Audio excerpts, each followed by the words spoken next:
Hello everyone, I Kuldeep Sharma welcome you all to today's session of Daily News Analysis, where we are going to look at the most important news headlines from the Hindu newspaper as well as the Indian Express. But before I begin, let's do the usual. So let's look at the comment box, and again a reminder, if you have any feedback, any doubts, any suggestions for us, you can provide us in the comment box.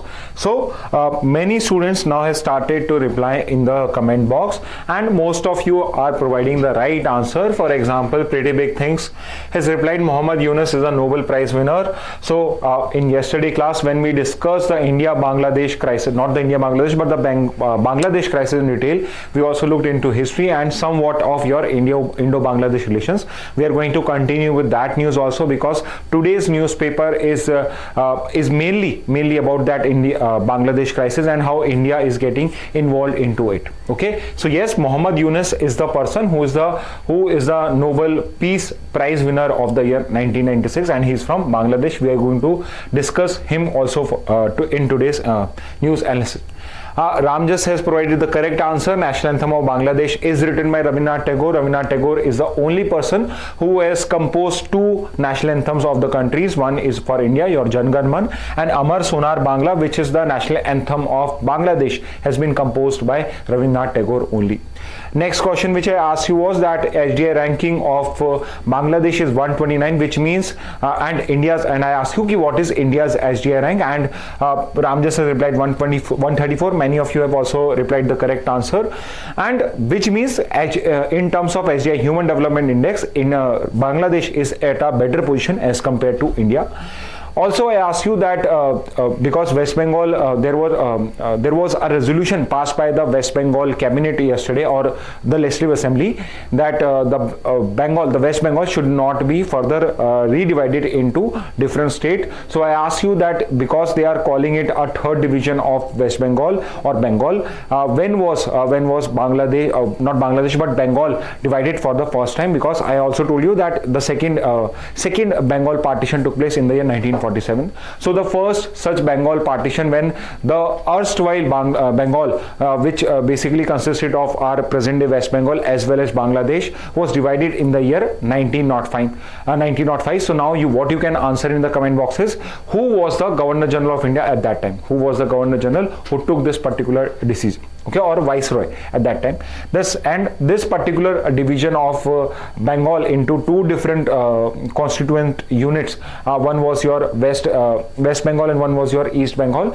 And East Bengal was primarily a Muslim majority province, and your West Bengal became a Hindu majority province. However, this particular decision was annulled in 1911, and it is the same year when this Bengal partition was annulled, and your capital was also shifted to Delhi for the first time, from Calcutta to Delhi. Okay, so these were some of the answers which he has provided. He also provides that, okay, so I talked about there is a particular forest, the largest mangrove forest in the world, which is located in the country of Bangladesh, and that particular mangrove forest not only is in the country of Bangladesh, but it also extends up to India also, and that particular forest is the very famous Sundarbans mangrove forest, which is the largest mangrove forest of the world. So that particular forest has been mentioned. Nobel Prize, again he has also given the right answer, Muhammad Yunus. Man of Courage has provided us with the answer of lithium triangle. So we discuss lithium mining agreement being entered by Coal India to mine lithium in the country of Chile, and I asked you which are the countries which form the lithium triangle, and the three countries are ABC, Argentina, Bolivia and Chile. So he has answered that also. Taresh has also answered all of the questions, and all of the questions which Taresh XD has mentioned here have been answered correctly. So we have already discussed these. Moving on, Ria has also given us the right answer. She has given us added information regarding Bengal was divided on the exactly 16th October 2005. I don't know how come she has come up with this particular date. I think she wanted to write 1905. It is but obvious that she has put up a gap of 100 years in this particular thing. SDI of India 134, Sundarban Muhammad Yunus, Nobel Prize winner. Yes. So SIDBI का full form भी पूछा था, user HX7Y7QU1D. So इन्होंने इसका सही answer दिया है। Small industrial development bank of India, ये आपकी इंप्लीमेंटेशन एजेंसी है व्हेन इट्स कम टू मुद्रा लोन्स। तो सिडबी का full form, you should exactly know the full form because full forms भी आपके एग्जाम में पूछे जाते हैं. Next, Nilesh has given the right answer regarding Rabindranath Tagore. Pranav has also provided us with the correct answer. I think all of the answers are correctly answered. Krish Rathore has provided HDI rank, Bengal division, Sidbi national anthem, Mohammad Yunus. Okay, so Krish has also given us the right answers. We have already discussed.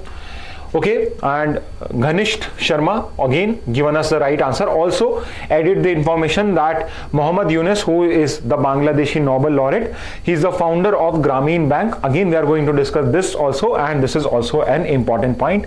Nilesh again Sundarbans correct. Users WU5DD6CH4F also has given the right answer. Nilesh again SDA rank. It's Karma 13 sir, what is the power of leader of opposition? It's quite confusing, please explain. So इस particular leader of opposition को भी आज हम discuss कर लेंगे. So first slide मैंने उसी की ही बनाई है आपके लिए.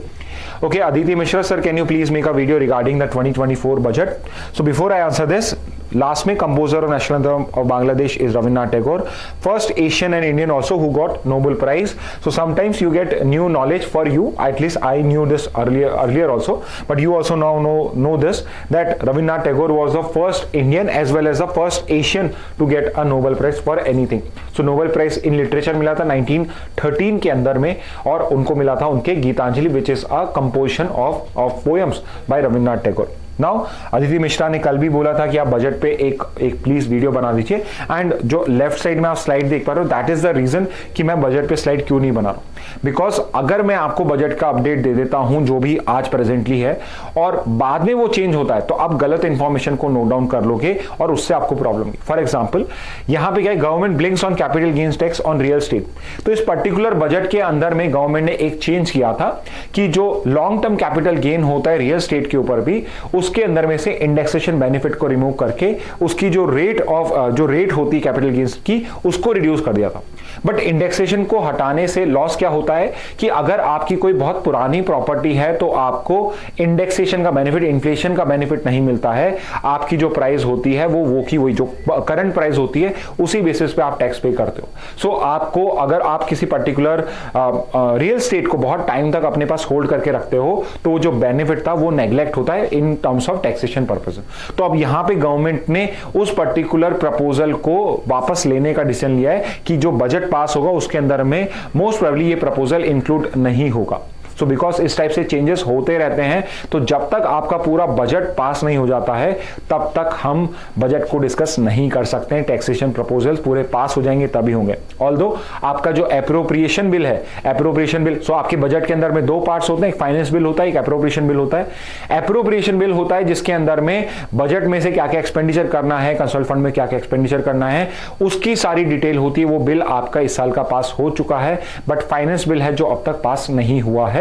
सो जब फाइनेंस बिल पास हो जाएगा उसके बाद हम बजट का फुल ऑन डिस्कशन करेंगे. उसके अंदर में हम बजट को starting from the beginning history से लेके एट प्रेजेंट बजट के अंदर में क्या क्या चेंजेस हैं सब कुछ डिस्कस कर लेंगे.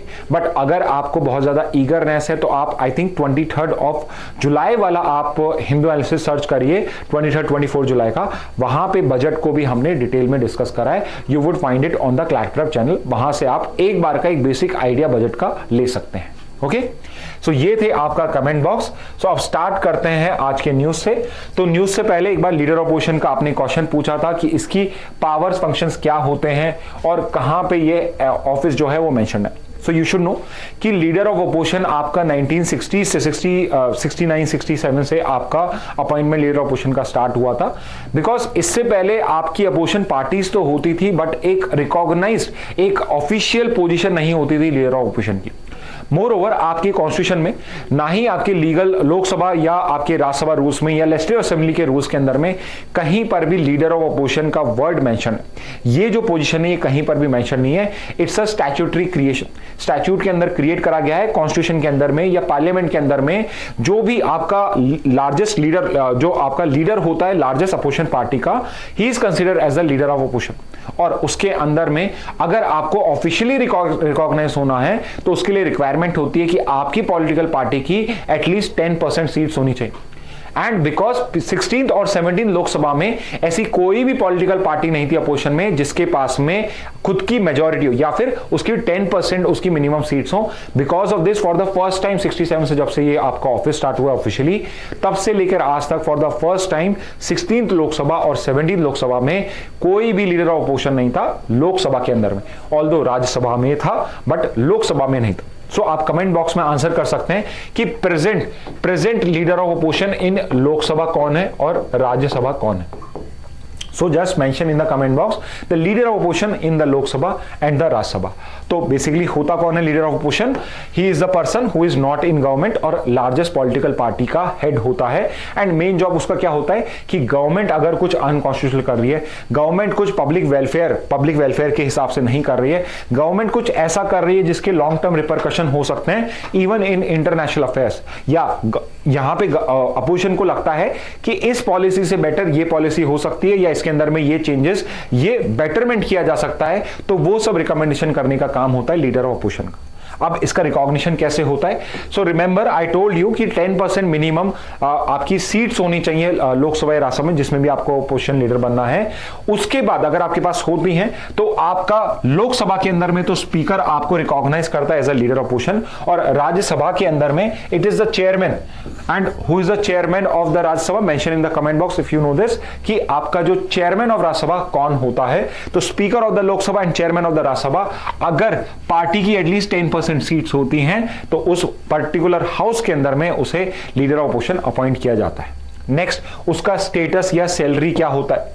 तो एक लीडर ऑफ अपोजिशन एक कैबिनेट लेवल का, कैबिनेट मिनिस्टर के लेवल का पर्सन होता है। तो अगर मैं हायरार्की वाइज देखूं, उसके स्टेचर की बात करूं तो उसको स्टेचर दिया गया है equivalent to a cabinet minister. Cabinet minister के इक्विवेलेंट उसको स्टेटस होता है। एंड अगर उसका स्टेटस उसके इक्विवेलेंट है तो उसकी जो सैलरीज है, उसके अलाउंसेस हैं, उसको जो भी बेनिफिट्स मिलने वाले हैं वो सब वो मिलेंगे जो एक कैबिनेट मिनिस्टर को इंडिया में मिलते हैं। Next, what is an important role of leader of opposition? तो लीडर ऑफ अपोजिशन कई कमिटीज के अंदर में इंपॉर्टेंट पोर्टफोलियो होल्ड करता है। He becomes one of the member of the selection committees of particular offices. For example, chief election commissioners, chief vigilance commissioner and chief information commission, vigilance commission, chief information commission and Lokpal. ये कुछ major ऐसे offices हैं जिनकी जो selection committees होती है उसके अंदर में ये उनके अपॉइंटिंग मेंबर्स होते हैं, उनके सिलेक्शन मेंबर होते हैं। सो सीईसी जो सबसे रीसेंट है, इससे पहले आपकी सीआईसी और सीवीसी और लोकपाल 2013 में लोकपाल आया था आपका। उन सब एक्ट्स के अंदर में जब आप इन पर्संस को अपॉइंट करते हो तो one of the members in the selection committee is your leader of opposition and in most cases it is the leader of opposition in Lok Sabha. Okay, तो ये होता है। नेक्स्ट, हिस्टोरिकल कंटेक्स्ट क्या है इसका? तो हिस्टोरिकल कंटेक्स्ट है कि पहली बार आपका हिस्टोरिकल कंटेक्स्ट से पहले फर्स्ट लीडर ऑफ अपोजिशन मैं बताता हूं आपको। फर्स्ट लीडर ऑफ अपोजिशन बनाया गया था डॉक्टर राम सुभाग सिंह को, जो कांग्रेस अपोजिशन, कांग्रेस ओ पार्टी से थे इन 1969। और इनका अपॉइंटमेंट हुआ था जब फर्स्ट टाइम हमने salary and allowances of leader of opposition in parliament act 1977 बनाया। ओके, सो आपका जो ये particular leader of opposition office है, इसको ऑफिशियल रिकॉग्निशन जब आपने इनकी सैलरीज और अलाउंस को डिसाइड करा, it came up in the year 1977। तो जब 1977 में आपने salary and allowances leader of opposition in parliament act को पब्लिश करा, तब से आपका ये लीडर ऑफ अपोजिशन का ऑफिस क्रिएट हुआ है। ओके, तो ये आपको ध्यान रखना है कि किस पर्टिकुलर एक्ट के अंदर में लीडर ऑफ अपोजिशन बनाया गया है, और फर्स्ट टाइम 1969 के अंदर में किस पर्सन को लीडर ऑफ अपोजिशन बनाया गया था। तो राम सुभाग सिंह को पहले आपका लीडर ऑफ अपोजिशन बनाया गया है। ठीक है, इसके अलावा लास्ट पॉइंट हम डिस्कस कर चुके हैं, absence of LOP, leader of opposition. So आपके 16th और 17th लोकसभा के अंदर में बिकॉज कोई भी ऐसी पॉलिटिकल पार्टी नहीं थी जिसके पास में 10% मिनिमम सीट शेयरिंग हो, सीट शेयर हो आपके लोकसभा और राज्यसभा के, लोकसभा के अंदर में, इसलिए 16th और 17th लोकसभा के अंदर में कोई भी लीडर ऑफ अपोजिशन अपॉइंट नहीं किया गया था। ओके, तो ये कुछ पॉइंट्स है regarding leader of opposition. Move करते हैं. So now let's look at the current news headlines for today.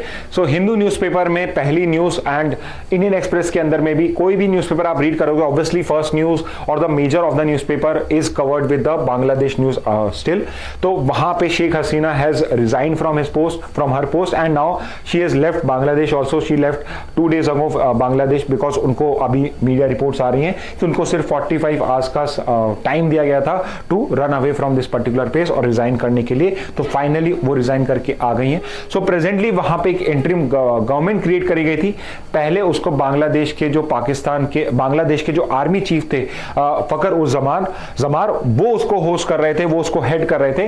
But अब जो नोबेल लॉरेट जिनकी हमने बात करी है, अब उनको वहां का इंटरिम गवर्नमेंट का हेड बनाया हुआ है because it was one of the demand of the protesting students at that time कि जो आपकी इंटरिम गवर्नमेंट बनाए उसके अंदर में एडवाइजर के तौर पे आप मोहम्मद यूनुस जो बांग्लादेश के नोबेल लॉरेट रह चुके हैं, पीस प्राइज के विनर रह चुके हैं, उनको बनाया जाए. तो मोहम्मद यूनुस का नाम बहुत बार हम न्यूज में पढ़ रहे हैं, आगे भी इनका नाम आता रहेगा. तो इट इज बट प्रोबेबल कि इसके ऊपर पे आपका क्वेश्चन आ सकता है. सो मोहम्मद यूनुस के बारे में क्या इंपॉर्टेंट पॉइंट्स हैं? तो he is famous for founding the Grameen bank.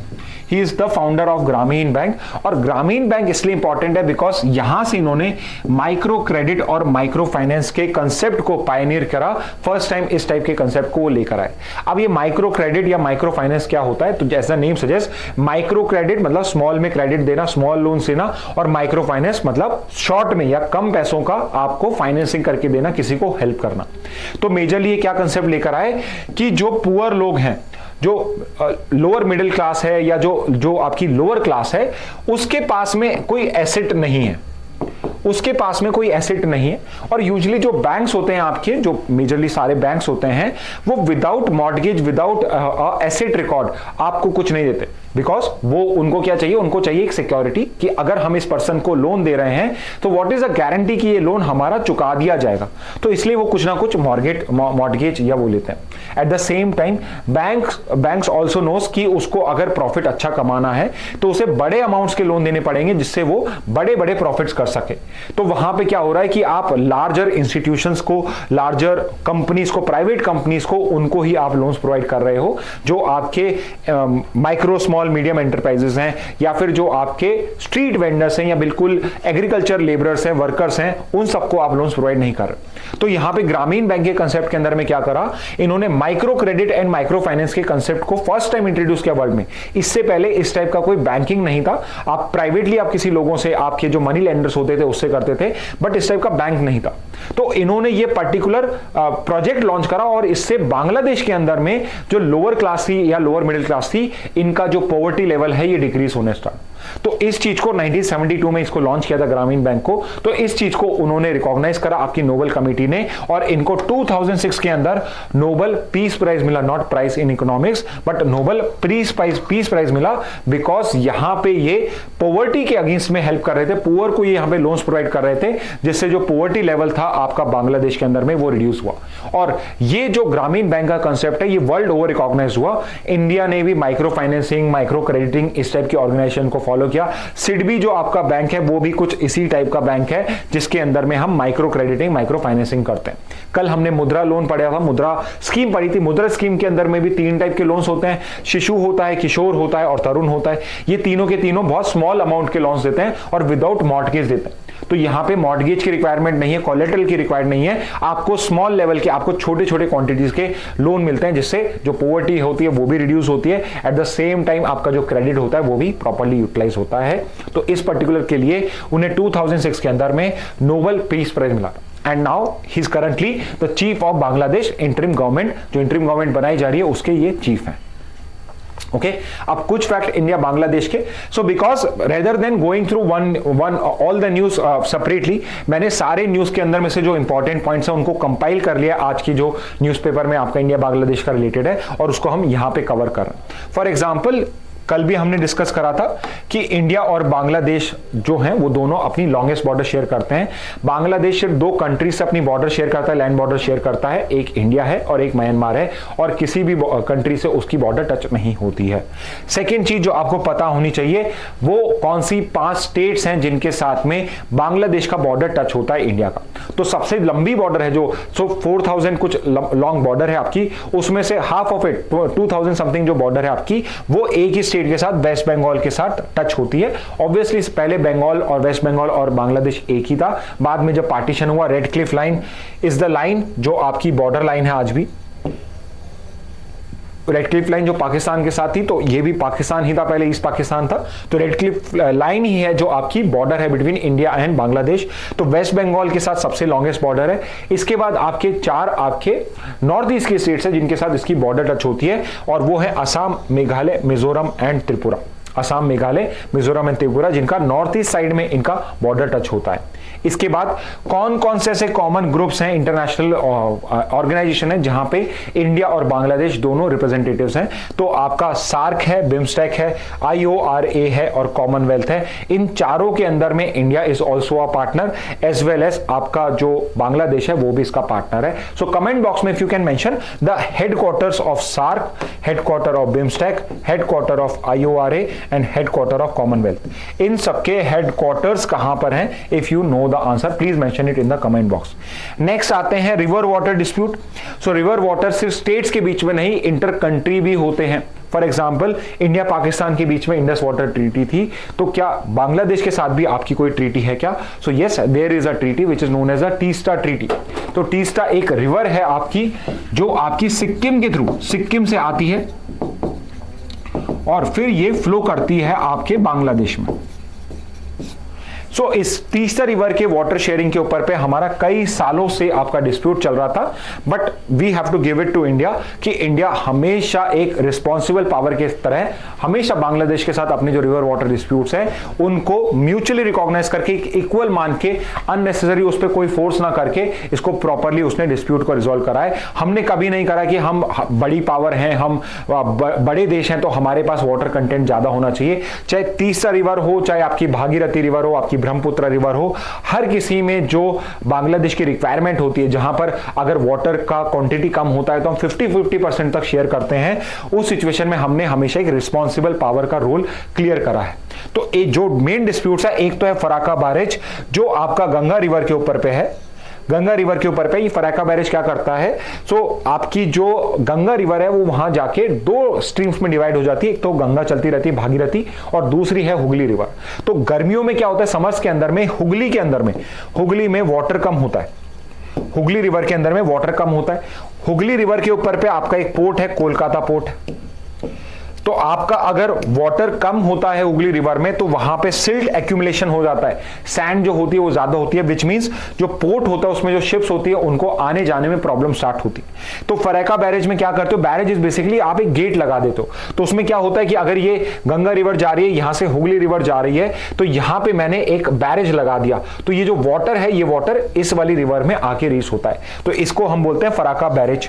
तो ये फराक्का बैरेज है, ये भी डिस्प्यूटेड है बिकॉज आपका बांग्लादेश क्लेम करता है कि आप जो ये वाटर डाइवर्ट करते हो, बांग्लादेश में जो वाटर चाहिए होता है वो नहीं आ रहा। तो इसको भी रिजॉल्व करा हुआ है और हम दोनों म्यूचुअली एक हमने सिस्टम बनाया हुआ है, जॉइंट कमिटी बनाई हुई है जिसके थ्रू हम इसको रिजॉल्व करते हैं। और दूसरा इंपॉर्टेंट है टीस्टा रिवर जो आपकी ब्रह्मपुत्र की ट्रिब्यूटरी है, सिक्किम से स्टार्ट होती है और फाइनली बांग्लादेश में फ्लो होती है। इसका भी हमने वाटर शेयरिंग एग्रीमेंट क्लियर कर रखा है, ठीक है। इसके बाद इंडिया और बांग्लादेश के जॉइंट मिलिट्री एक्सरसाइजेस कौन से हैं? तो आपकी एक संप्रीति है जो 2010 में स्टार्ट हुई थी, 2010 में स्टार्ट हुई थी।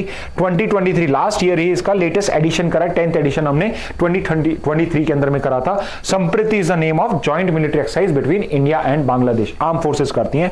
और जॉइंट नेवल एक्सरसाइज जो 2019 में ही स्टार्ट हुई है, एक ही एडिशन हुआ इसका नाम है बोंगो सागर। तो ये आपकी जॉइंट मिलिट्री और जॉइंट नेवल एक्सरसाइज है आपकी इंडिया बांग्लादेश की।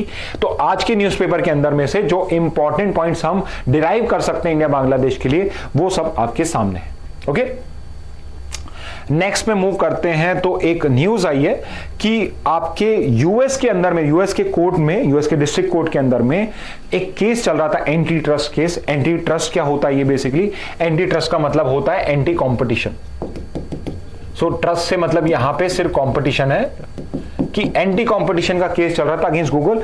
यू मस्ट नो, आप खुद भी ये चीज ऑब्जर्व करते होंगे कि अगर आपको इंटरनेट पे कुछ सर्च करना है, गूगल पे जो गूगल का जो सर्च इंजन है, गूगल सर्च इंजन जो है वो आपका प्राइमरी सोर्स ऑफ मोड होता है जिससे आप सर्च करते हो।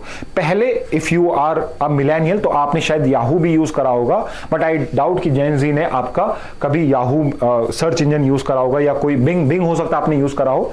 तो यहां पे क्वेश्चन ये आता है कि क्या ये डिफॉल्ट था कि जस्ट बिकॉज गूगल बहुत बेटर था इसी वजह से वो सारे सर्च इंजन को या सर्च इंजन का जो ट्रैफिक होता है वो सारा गूगल के सर्च इंजन पे ही आता है। So this is not the case.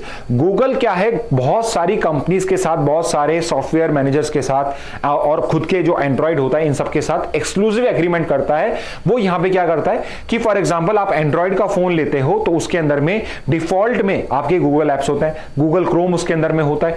अगर आप गूगल सर्च आपको कुछ करना है तो उसके लिए जो डिफॉल्ट एक्शन होता है, फॉर एग्जांपल अगर आप सेंटर पॉइंट का सेंटर जो उसका बटन होता है किसी भी फोन का, उसको आप प्रेस करके रखोगे तो सर्च इंजन ओपन होने का उसमें ऑप्शन होता है एंड उसके अंदर में ऑटोमेटिकली आपका गूगल सर्च होता है। डिफॉल्ट के अंदर में आप जब सेटिंग्स में जाओगे तो डिफॉल्ट में सर्च इंजन में गूगल ही होता है, इररिस्पेक्टिव आप चाहे माइक्रोसॉफ्ट का लैपटॉप यूज कर रहे हो चाहे आप किसी और का कर रहे हो। तो यहां पे क्या हो रहा था, एक्सक्लूसिव एग्रीमेंट साइन करके गूगल यहां पे मोनोपोली अपनी क्रिएट करा था, यानी सिंगल एक पार्टी बनना चाहता था जहां पे आप टोटली डिपेंडेंट हो जाते हो गूगल सर्विसेज के लिए, कुछ भी आप काम करने के लिए। तो यहां पे यूएस कोर्ट ने क्या डिसाइड कराया है कि जो गूगल है एक मोनोपोलिस्ट है और यहां के अंदर में उसके जो एक्शंस हैं वो वैलिड नहीं है। तो यहां पे जो एक्सक्लूसिव एग्रीमेंट्स वो साइन करता था वो अब अलाउड नहीं होंगे, आगे से अब उनको मेंड करना पड़ेगा, चेंज करना पड़ेगा। अभी ये डिस्ट्रिक्ट कोर्ट ने हुआ, लेट्स सी हायर कोर्ट जाकर उसे क्या डिसाइड करते हैं, बट यहां से एक सिग्नल मिल रहा है कि आगे के कोर्ट्स किस तरीके से डिसीजन ले सकते हैं। तो अब वहां पे तो एंटी ट्रस्ट होता है, यहां पे हम किस लॉ के अंदर में करते हैं। तो इंडिया के अंदर में जो लॉ आपके कॉम्पिटिटिव प्रैक्टिसेस को रूल करता है, रेगुलेट करता है, वो है आपका कॉम्पिटिशन एक्ट ऑफ 2002। 2002 के अंदर में आपका कॉम्पिटिशन एक्ट आया था जिसके अंदर में हम एंटी कॉम्पिटिटिव प्रैक्टिसेस को रेगुलेट करते हैं। तो ये 2002 का बहुत नियर बाय है। तो इससे पहले हमारे पास क्या था, इससे पहले हमारा 1969 में जो एक्ट था उसका नाम था MRTP act, monopolies and restrictive trade practices act. But ये बहुत ही ज्यादा कंजर्वेटिव एक्ट था, बहुत ही ज्यादा स्ट्रिक्ट एक्ट था। इसके अंदर में हम बहुत ज्यादा रिस्ट्रिक्शंस पुट अप कर चुके थे ट्रेड की, जिसकी वजह से क्या फेयर कंपटीशन फेयर कंपटीशन भूल जाइए, कंपटीशन ही नहीं था, बिकॉज यहां पे आप किसी भी प्राइवेट बॉडी को एंटर ही नहीं करने देते। सब कुछ लाइसेंस राज के ऊपर पे था, कुछ भी प्राइवेटाइज नहीं था, कुछ भी ग्लोबली अलाउड नहीं था।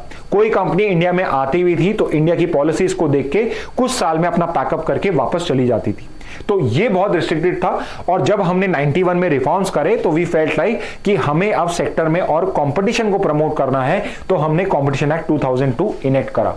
तो इसके अंदर में हमने जो मेन बॉडी बनाई है वो है कंपटीशन कमीशन ऑफ इंडिया, जो मेन रेगुलेटिंग बॉडी है जो इस पर्टिकुलर एक्ट को इन्फोर्स करने के लिए रिस्पॉन्सिबल है।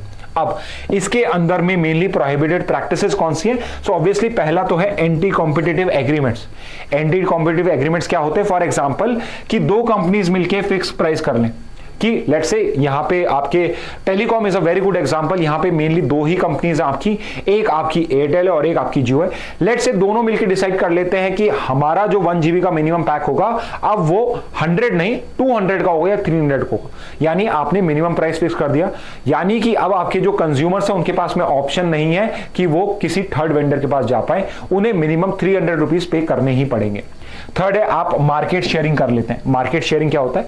फॉर एग्जांपल आप दो कंपनी ने डिसाइड कर लिया कि नॉर्थ इंडिया में सिर्फ मैं मार्केट कैप्चर करूंगा, साउथ इंडिया में मैं करूंगा, या फिर इन पर्टिकुलर स्टेट्स में मेरा मार्केट है, इन पर्टिकुलर मार्केट्स एरियाज में मेरा मार्केट है। तो इस तरीके से आप मार्केट शेयरिंग कर रहे हो या फिर आप बिड रिगिंग कर रहे हो। सो फॉर एग्जांपल ये जो गवर्नमेंट कॉन्ट्रैक्ट्स होता है उसके अंदर में होता है कि जो बहुत सारी कंपनीज होती हैं, और सीमेंट के अंदर में भी इस टाइप के कार्टल्स होते हैं कि आप पहले ही डिसाइड कर लेते हो कि आपका मिनिमम कोटेशन क्या होगा। तो उस सिचुएशन में क्या होता है, जो बिड होती है आप उसको रिड्यूस कर सकते हो। जैसे आपने डिसाइड कर लिया कि अगर यूजुअली कहा जाता है कि एक जो सीमेंट का कट्टा होता है वो 200 रुपीज का पड़ना चाहिए, 200 से 210 का होना चाहिए। तो आप सारे कंपनीज मिलकर डिसाइड क्या कर लेते हो कि कोई भी 250 रुपीज से कम का सीमेंट का प्राइस कोट नहीं करेगा। तो यहां पे आप क्या करो, बिड को रिग कर रहे हो। तो ये भी एक एंटी कॉम्पिटिटिव प्रैक्टिस है जिसको स्टॉप करने का काम कॉम्पिटिशन कमीशन ऑफ इंडिया का है। दूसरा क्या है, अब्यूज ऑफ डोमिनेंस। तो यहां पे गूगल एक अब्यूज ऑफ डोमिनेंस के अंदर में आ जाएगा। तो अगर आप प्रीडेटरी प्राइसिंग करते हो, प्रीडेटरी प्राइसिंग क्या होता है कि बिकॉज आप अकेले हो, आप डोमिनेंट पावर हो और आप छोटे प्लेयर्स को आना नहीं देना चाहते या उनको खत्म करना चाहते हो, तो आप क्या करोगे, लेट से आपका कॉस्ट ऑफ प्रोडक्शन किसी प्रोडक्ट का 100 रुपीज है, बट बिकॉज आपके कॉम्पिटिशन को आपको डिफीट करना है, आप खुद लॉस खा रहे हो, आप 90 रुपीज में सेल कर रहे हो। या फिर लेट से कि आपका कॉस्ट ऑफ प्रोडक्शन 100 है, किसी और का 110 है, आपको शायद 120 प्राइस रखना चाहिए था, बट आप 105 रखते हो, अपना प्रॉफिट मिनिमम से मिनिमम रखते हो, सो दैट बाकी के जो कॉम्पिटिटर्स हैं वो आपकी मार्केट से बाहर हो जाए। तो प्रीडेटरी प्राइसिंग, लिमिटिंग प्रोडक्शन और creative barriers to entry. Barriers to entry कैसे क्रिएट कर सकते हो कि आप उसके अंदर में एंट्री की जो कंडीशंस है उनको बहुत हाई कर दो, सो दैट कोई भी उसको क्वालिफाई ना कर पाए। और लिमिटिंग प्रोडक्शन क्या होता है कि आप जानबूझ के प्रोडक्शन को लिमिट करके रखिए जिससे जो प्राइस है वो इन्फ्लेटेड रहे। ठीक है, नेक्स्ट पे आते हैं कॉम्बिनेशंस। कॉम्बिनेशंस क्या होता है? सो एग्जांपल है mergers, acquisition, amalgamation. So simple example क्या है इसका कि मान लेते हैं कि आज आपकी रिलायंस जियो है और एयरटेल, दो ही कंपनी टेलीकॉम्स में, वो दोनों मिलके एक सिंगल एंटिटी बना लेते हैं, अपने दोनों को मर्ज कर लेते हैं, तो यहां पे ये कॉम्बिनेशन हो गया। तो अगर कोई ऐसा कॉम्बिनेशन करते हो जिससे मार्केट के अंदर में कॉम्पिटिशन को इंपैक्ट होता है, उस टाइप के जो आपके मर्जर्स होते हैं, एक्विजिशंस होते हैं, उनको अलाउ नहीं किया जाता है, उनको स्टॉप भी किया जा सकता है। फॉर एग्जाम्पल अगर जियो और एयरटेल मिल जाएंगे तो 80 से 90% मार्केट सिर्फ दो प्लेयर्स के पास हो जाएगा। So now you know there is an entity जो 80% प्लस मार्केट शेयर कर रही है। यू नो कि अब यहां पे कंपटीशन बचेगा नहीं कंज्यूमर के पास में और कोई ऑप्शन नहीं है। जो 20% आपके बाकी के मार्केट के होल्डर्स बचे हैं, प्रोबेबली इन अ ईयर और टू, कुछ साल के अंदर में वो भी इनसे कंपीट नहीं कर पाएंगे, सर्वाइव नहीं कर पाएंगे, and they would also die. तो यहां पे क्या हो रहा है, एक मोनोपोली हो जाएगी। तो इन सिचुएशन के अंदर में रेदर देन बाद में आप उस मर्जर को, उस पर्टिकुलर कंपनी को दो पार्ट्स में डिवाइड करो, यहां पे गवर्नमेंट या कंपटीशन कमीशन इस टाइप के मर्जर्स की परमिशन ही अलाउ नहीं करती है। ओके, तो बहुत सारे ऐसे मर्जर्स होते हैं जिनको इस ग्राउंड के ऊपर पे भी पॉज करा जाता है। अब इसके बाद उनके पास में या कंपटीशन कमीशन के पास में पावर क्या होती है, तो इसके पास में पेनल्टीज होती है। फॉर एग्जांपल 10% के टर्नओवर, जो आपका टर्नओवर है उसका 10 टाइम्स या फिर 3 टाइम्स द प्रॉफिट। तो जो भी ज्यादा है, अगर आपका टर्नओवर मतलब आपने सेल कितनी करी है, आपने 100 रुपीज की सेल करी है तो 10%, और आपने लेट से अगर 200 का प्रॉफिट करा है या 50 रुपीज का प्रॉफिट करा है, 3 टाइम्स 150 रुपीज का आप पे फाइन लगा सकता है अगर you are found to be guilty of breaching these practices, आप इस टाइप की कोई प्रोहिबिटेड एक्टिविटीज कर रहे हो तो। इसके अलावा cease and desist order, modify agreements and impose structural remedies. तो सीज एंड डिजिस्ट ऑर्डर क्या होता है कि अगर आप ऐसा एक्ट करने वाले थे तो उसके लिए आपको डिजिस्ट कर दिया जाता है, आपको मना कर दिया जाता है कि आप ऐसा मत करिए। आपके एग्रीमेंट्स को मॉडिफाई करा जा सकता है। लेट्स से कि आप डोमिनेंस की को मिसयूज करके आप छोटे प्लेयर्स के साथ गलत कॉन्ट्रैक्ट साइन कर रहे हो, जैसे गूगल करता था कि ठीक है, अगर आपको गूगल प्ले स्टोर पे अपने ऐप को डालना है तो आपको 25%, मेरे को जो भी आपका प्रॉफिट होगा उसका 25% देना है। तो यहां पे आप अब्यूज ऑफ डोमिनेंस कर रहे हो, तो इस टाइप के एग्रीमेंट्स भी पॉज हो सकते हैं। And impose structural remedies, for example कोई मर्जर है उसको अलाउ नहीं करना, मर्जर हो चुका है और एक कंपनी बहुत बड़ी मोनोपोली बन चुकी है, तो उस पर्टिकुलर कंपनी को डिवाइड कर देना इनटू 2 और 3 companies, that is also the power of competition commission of India. तो ये कुछ पावर्स हैं, रेमेडीज हैं जो इस पर्टिकुलर उसमें है। ठीक है, सो मूव करते हैं to the next news. Next news है आपकी centre issues norms for organ transport in India. Organ transportation के टाइम में क्या क्या आपके गाइडलाइंस होते हैं वो प्रोवाइडेड करे गए हैं। सो इसमें आई थॉट कि एक बार ऑर्गन ट्रांसप्लांटेशन को गो थ्रू कर लेते हैं। तो आपके इंडिया में जो लॉ है जो ऑर्गन ट्रांसप्लांटेशन को रेगुलेट करता है, उस एक्ट का नाम है human organs and tissue act of 1994, जिसके अंदर में ऑर्गन ट्रांसप्लांटेशन को गवर्न किया जाता है। ओके, बट रेगुलेटरी बॉडी का नाम आपको पता होना चाहिए, बिकॉज यूजुअली इस बॉडी को हम और कहीं नहीं सुनते हैं। It is national organ and tissue transplant organisation, ministry of health के अंदर में ही ये बॉडी आती है and known as NOTTO. Autonomous body है, यानी किसी के भी डिपेंडेंट नहीं है। अब किस किस टाइप के डोनेशंस होते हैं, तो 2 टाइप के आप बोल सकते हो, लिविंग होता है, डिसीज होता है। Living donation is an organ donation when a particular donor is living. So usually जो आपके कुछ ऑर्गन्स होते हैं, लाइक आपका लिवर होता है, जिसका आप पार्ट या पोर्शन आप इसमें डोनेट कर सकते हो, बिकॉज लिवर खुद से ग्रो हो सकता है। दूसरा होता है आपके पास 2 किडनीज होती हैं, तो आप 1 किडनी दे सकते हो। आपकी 2 आईज होती हैं, आप 1 आई दे सकते हो। इस टाइप के ऑर्गन जो आप एज अ लिविंग बीइंग भी दे सकते हो, उनको आप लिविंग डोनेशन बोलते हो। एंड जब आप डिसीज डोनेशन करते हो, तो जब आपकी डेथ हो चुकी है, तब आपको जो पार्ट्स, बॉडी पार्ट्स होते हैं, आप पूरी बॉडी में कुछ भी डोनेट कर सकते हो, ऑर्गन्स भी डोनेट कर सकते हो। You can also donate your whole body for medical research also. तो हॉस्पिटल्स के अंदर में स्टडीज के लिए अपनी बॉडी भी डोनेट कर सकते हो। सो इसके अंदर में इंपॉर्टेंट क्या होता है कि कंसेंट क्या होती है। तो कंसेंट इज कि इन्फॉर्म कंसेंट होनी चाहिए डोनर को, डोनर की फैमिली को, नेक्स्ट किन को। तो जब आप लिविंग डोनेशन कर रहे हो तो ऑब्वियसली आप खुद अपना डोनेशन के लिए अपना अप्रूवल प्रोवाइड करोगे, और अगर आपकी डेथ हो गई है तो आपका जो नेक्स्ट किन है, मतलब आपकी फैमिली, फ्रेंड्स, जो लोग आपकी टेक केयर कर रहे हैं, they would be the one जो डिसाइड करेंगे कि आपकी बॉडीज को या ऑर्गन्स को डोनेट कर सकते हैं नहीं कर सकते। बट रिमेंबर, इसमें इन्फॉर्म कंसेंट होना चाहिए।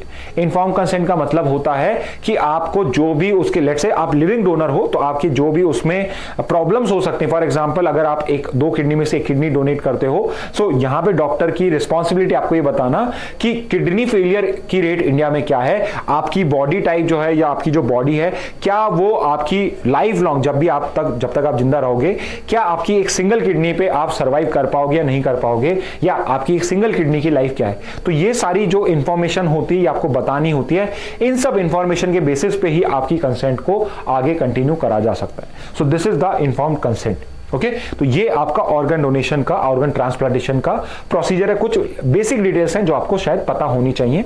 ठीक है, इसके अलावा इंडिया के अंदर में ऑर्गन ट्रांसप्लांट जो है या ऑर्गन ट्रांसप्लांटेशन है, ये इतना फेवर्ड नहीं है, ये इतना फैला हुआ नहीं है। उसका रीजन ये है कि इंडियन सोसाइटी बहुत कंजर्वेटिव सोसाइटी है। तो हमारे कुछ रिलीजियस बिलीव्स होते हैं कि अगर हम ऑर्गन के हमारी बॉडी के किसी पार्ट को डोनेट कर देंगे तो शायद हमें मुक्ति ना मिले।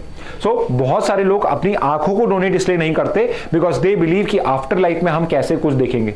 अगर हम हमारे पार्ट्स को कर देंगे तो शायद ये गॉड की दी हुई हमारी बॉडी है और जो हमारे गॉड हैं वो हमसे नाराज हो जाएंगे। तो इन सब सुपरस्टिशन की वजह से भी हमारे इंडिया के अंदर में डोनेशन नहीं होता है। But I think all of you should study more about all of these things, और इस टाइप के सुपरस्टिशंस को ना हमें खुद को फॉलो करना चाहिए, ना अगर कोई हमसे इस टाइप की कोई आपके नोन में ऐसा करता है तो उसको भी हमें कुछ नॉलेज प्रोवाइड करनी चाहिए, इस टाइप के मिस को बर्स्ट करना चाहिए। ओके, तो जो नोटो ऑर्गेनाइजेशन है ये सिर्फ इन सब ट्रांसप्लांटेशन का काम ही नहीं, ये आपको एजुकेट करने का भी काम करता है जिससे इंडिया के अंदर में ऑर्गन ट्रांसप्लांटेशन इंक्रीज हो।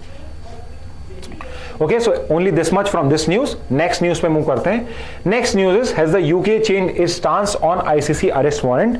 तो इस पर्टिकुलर न्यूज का कंटेक्स्ट है जो आपका इजराइल पैलेस्टीन वॉर चल रहा है, उस केस के अंदर में आपका जो इंटरनेशनल क्रिमिनल कोर्ट है इसने अरेस्ट वारंट रिलीज करे against Israeli leaders as well as Palestinian leaders. Hamas के जो लीडर्स हैं आपके, उनके अगेंस्ट में अरेस्ट वारंट इशू करे आईसीसी ने, प्रोसिक्यूटर ने आस्क करे, और इजराइल के जो प्रेसिडेंट हैं आपके बेंजामिन नेतन्याहू और आपके जो वहां के आपके डिफेंस मिनिस्टर है गैंट, उन दोनों को यहां पे अरेस्ट वारंट करे। तो यहां पे Benjamin Netanyahu is probably going to become the first person, अगर ये अरेस्ट वारंट इशू हो जाते हैं कि एक democratic country which is backed by western nation जिसके अगेंस्ट में आपके अरेस्ट वारंट्स हो रहे हैं। तो यहां पे Britain is also a member of ICC. तो ब्रिटेन के जो लॉयर्स थे उन्होंने इस पर्टिकुलर प्रोसिक्यूशन को, इस पर्टिकुलर अरेस्ट वारंट को यहां पे क्वेश्चन कर। बट अभी वहां पे इलेक्शन हुए थे, पहले कंजर्वेटिव पार्टी थी और अब लेबर पार्टी हुई है, और लेबर पार्टी ने जो उनका यहां पे कंफ्लिक्ट था या उनका जो आर्ग्यूमेंट था उससे वो बैकआउट कर चुके हैं, और प्रोबेबली शायद इट इज पॉसिबल कि अब आईसीसी बाकी सब इजरायली और हमास के लीडर्स के अगेंस्ट में अरेस्ट वारंट इशू करे।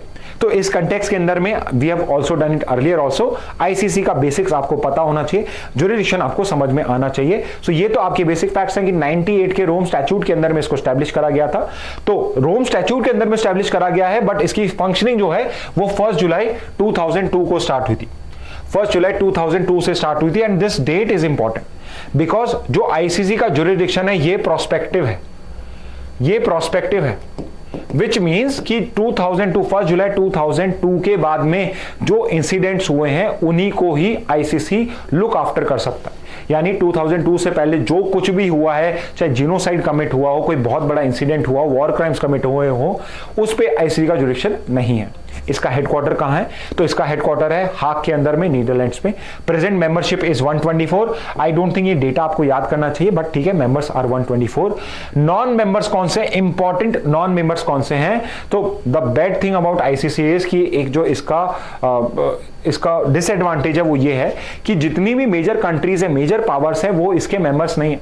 और उसके अंदर में आपका यूएस और रशिया आ जाता है, चाइना आ जाता है, इंडिया आ जाता है, और Israel is also not a member.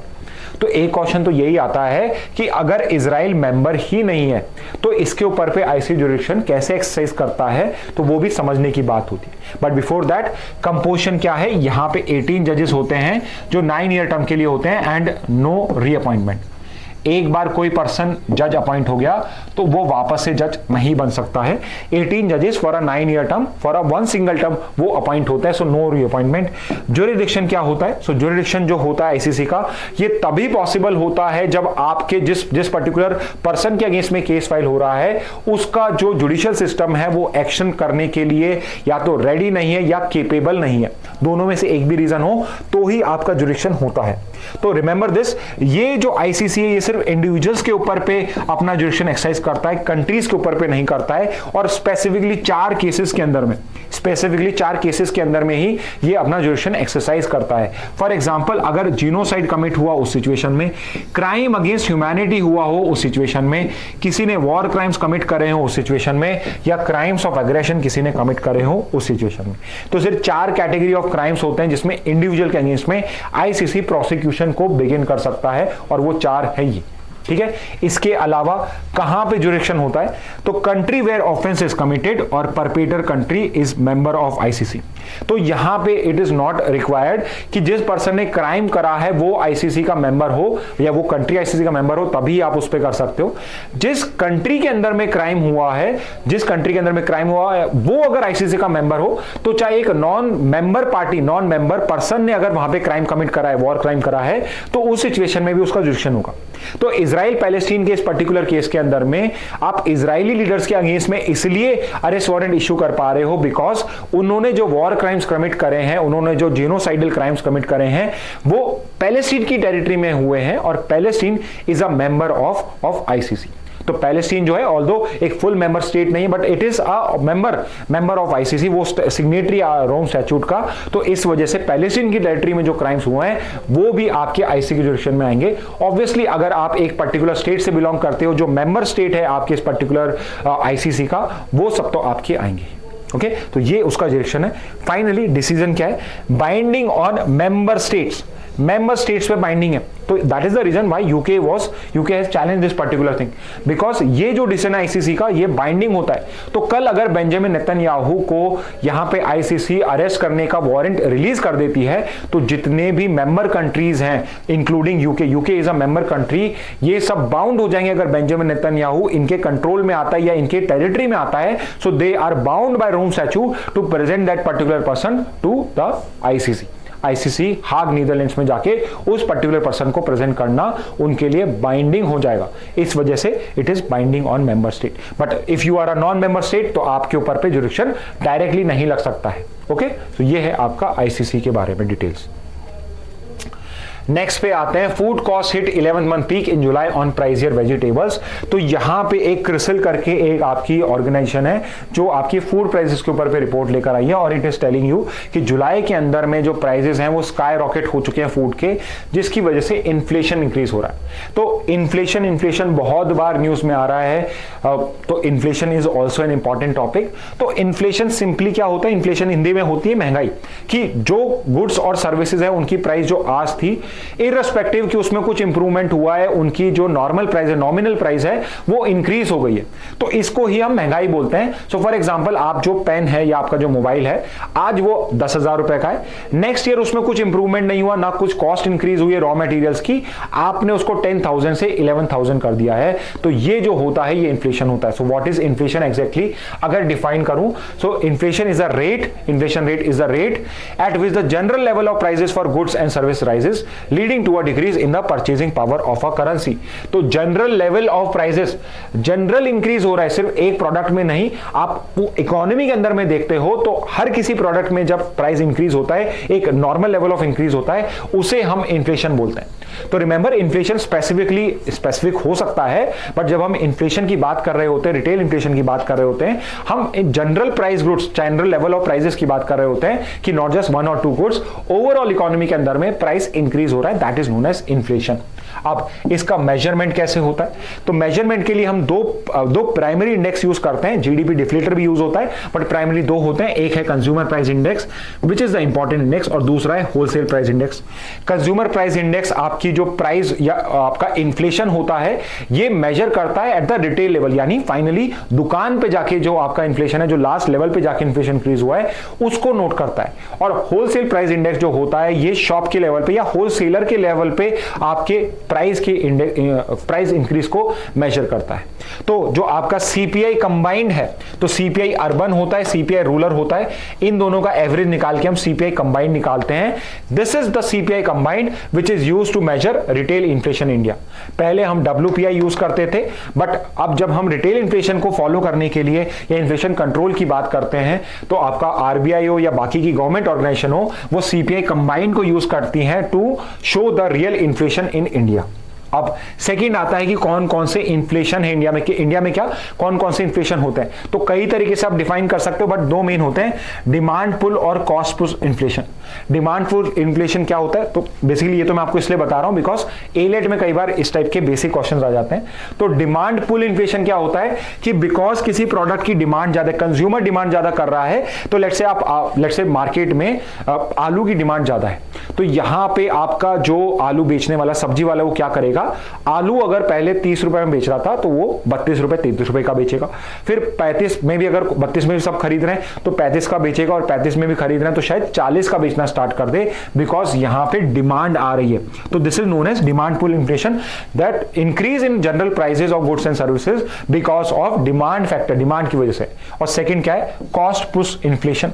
Cost push inflation क्या होता है? तो ये आपके कंट्रोल में नहीं होता है, इसके अंदर में आपको एफिशिएंसी इंक्रीज करनी होती है प्रोडक्शन की, तभी आप इसको कर सकते हो। तो कॉस्ट पुश इन्फ्लेशन क्या होता है? फॉर एग्जांपल कि आलू की प्राइसेस इसलिए बढ़ गई हैं बिकॉज इस बार महाराष्ट्र के अंदर में, या महाराष्ट्र के अंदर नहीं, वो भी डिमांड हो जाएगा, बट लेट्स से कि जो कॉस्ट ऑफ फर्टिलाइजर्स है, रॉ मटेरियल है, फर्टिलाइजर की कॉस्ट इंक्रीज हो चुकी है।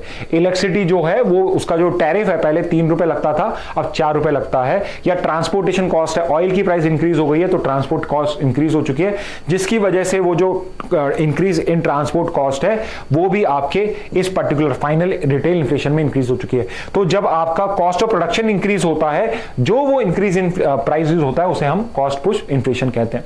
इसके बाद इंडिया के अंदर में आपके इन्फ्लेशन को कंट्रोल करने की प्राइमरी रिस्पांसिबिलिटी किसके पास है? तो इन्फ्लेशन कंट्रोल करने की प्राइमरी रिस्पांसिबिलिटी गवर्नमेंट की भी रिस्पांसिबिलिटी होती है, बट प्राइमरी रिस्पांसिबिलिटी है आपके रिजर्व बैंक ऑफ इंडिया की। और रिजर्व बैंक ऑफ इंडिया पहले जो आरबीआई का गवर्नर होता था, he was the soul authority जो आपके इन्फ्लेशन कंट्रोल करने के लिए इंटरेस्ट रेट को डिसाइड करता था।